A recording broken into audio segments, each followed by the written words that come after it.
आता मी खडीमलला आहे. पूर्ण नेटवर्क नाही. पण आज कर्जमाफीची घोषणा विधानसभेमध्ये देवाभाऊ फडणवीसनं केली. त्यांचे आभार मानतो. पण त्याचसोबत काही त्रुट्या त्याच्यात राहिलेल्या आहे. पहिली गोष्ट तर सरसकट कर्जमाफी व्हायला पाहिजे होती. म्हणजे जे पात्र आहे त्यांची सरसकट. जे पात्र आहे त्यांची. दुसरं जे रेग्युलर कर्जदार आहे त्यांनी सांगितलं होतं का दुष्काळग्रस्त शेतकऱ्यांची कर्जमाफी आम्ही करू.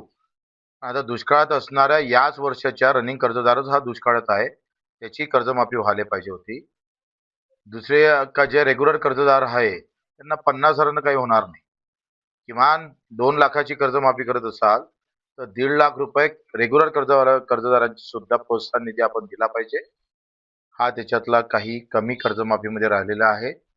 काही असो, जे सरकार तारखेपासून घाबरत होतं, दूर जात होतं. आम्ही जेव्हा मुंबईला कर्जमाफीसाठी मीटिंगला गेलो तेव्हा आमच्यावर खूप टीका झाल्या. पण त्या टीकेकरांना आता उत्तर भेटलेलं आहे. कर्जमाफीची घोषणा झालेली आहे.